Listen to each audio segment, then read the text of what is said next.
As a South Asian individual, I bet you've been recommended protein shakes as a way to start your diet and increase your protein intake. Now, in this video, I'm going to show you exactly how you can decide if the protein shakes are right for you and actually going to help you or hinder your progress. So, what are protein shakes? So let's break this down. Protein shakes are filtered milk. That's it. There's nothing secret, nothing special. They don't increase fat loss, reduce fat loss, make it worse, make it better. It's just filtered milk. Just think about a can of milk, a carton of milk, and then think about it just filtered down into a flavor that you might want to utilize. And in the ready-made ones, they're increased with milk or water to make it more of a liquid-based drink. That's all protein shakes are. What they have in is pure protein. So it's probably one of the only protein sources like chicken, lentils, dal, khichdi, mock meats. They all have a segment of protein in, whereas the dairy and the whey protein has the most protein per gram, and therefore it's going to have the most amount of protein for the limited amount of calories. So if you want to decide if it's right for you, firstly, we need to break down the barriers of why most people don't use them in the first place. The biggest thing that most people do is that they think that they're processed. Now, for all you people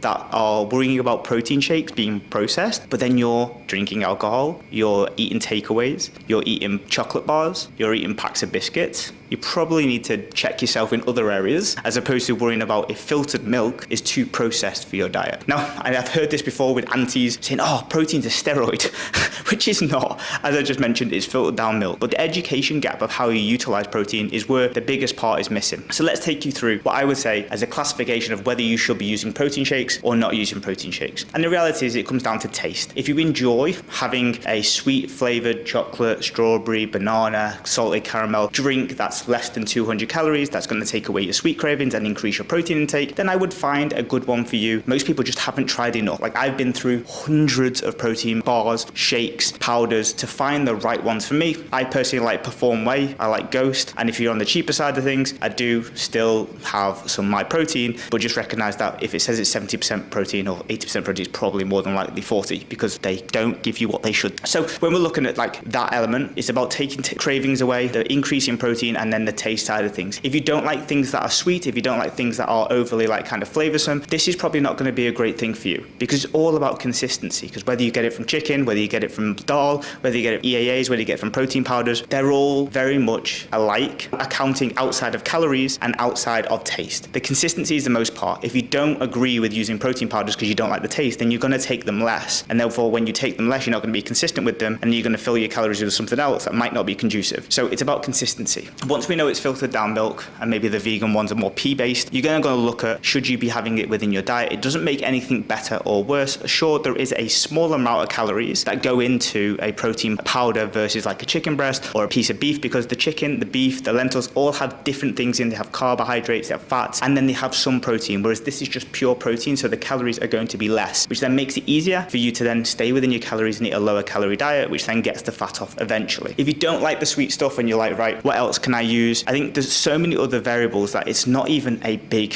thing. Does protein, as we spoke about in another video, check it out, it's pinned up here, is we talked about protein and its benefits. When you have whey protein and when you have dairy-based protein, they have more leucine in, which gives you better muscle building capabilities and it gives you more synthesization versus something like lentils, dal, vegan proteins. However, if you're just a South Asian individual, you want to lose 10 to 15 kilos, you've been told by these Western coaches or you've told by your mate who's getting coached by a Western coach that protein target 140, 160, 180, and you're looking at those numbers going, how the fuck am I going to get that? And then they suggest, oh, get a protein powder in, 2 scoops a day, 30 grams here, 30 grams in the next day. And you're like, I don't want to do that. Oh, that sounds a bit weird. It doesn't sound sustainable. And that's the second piece. It's about sustainability. If you don't think that you want to drink protein powders in the next 10 to 15 years, in my opinion, helping South Asians get in shape and then stay in shape forever, don't need to use it now. 90% of our client base do not use protein powders because they want to eat the traditional South Asian diet, different variations, and I would rather them eat food than a protein shake that they might not continue on after the 12 weeks or 16 weeks of dieting that they're going to do. It's all about a lifestyle. Now, some people may be converted, the guys that really want to build muscle tissue, the guys that find it easier, or ladies that find it easier just to chug a protein powder down and it makes it really simple. If you're a part of that converted group, keep on doing it. 30 to 40 grams of protein a day from a protein shake will be absolutely awesome. Probably wouldn't get anything more than 50 grams over like a couple of servings. I think you're missing out on like real food, the lifestyle element of it, the enjoyment of normal food, the cooking, all that type of stuff. Then leads to more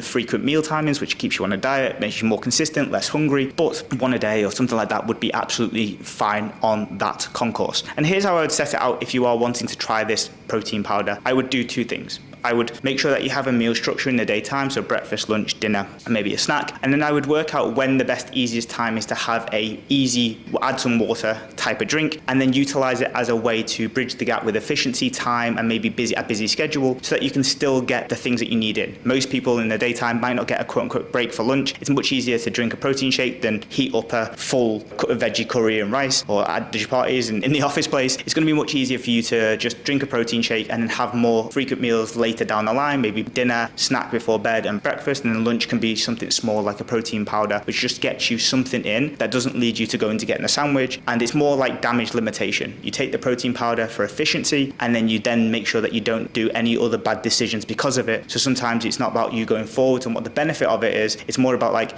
well, if I do this, I'm not going to get that chocolate bar at 2 p.m. I'm not going to get that bag of crisps, which sometimes is much more feasible, calorie controlled in a structured way. And nowhere in this world you cannot go with 30 grams of protein in your protein shaker and add water. Like, it's unrealistic to not have that accessibility anywhere. So it's actually easy, feasible to get your protein in, to navigate that. If you want to learn about more protein, that video is really, really important. And it's that simple. It's a short video, but I want you to understand that protein powder isn't a steroid. It isn't anything other than the dairy-based one. It's filtered milk. It's just taken down from cow's milk and filtered down to a point where it's powder, added in some flavors, some artificial sweeteners to make it taste nice, and then it's done so that you can just add water to it, and it will be 150 calories dose of protein at 30 grams, which will be super, super useful. If you don't like things sweet, utilize different options. There's so many on the market right now, the vegan sources, the whey sources, the beef sources. There's so many different variations of protein that you will eventually find one that you will enjoy and like. But if you still don't feel like this is a suitable solution, or you don't like the taste of them, and you've tried multiple of them, then you don't have to. It doesn't make your results any better. You just have to be a lot more structured in your day with your food and use different specific food sources. So you're not going to hit your protein if you're just having dal and veggies all of the time, which is cool. But at the same time, it's like you want to have most of your South Asian food in your diary, and then maybe have a soy-based dinner, or like an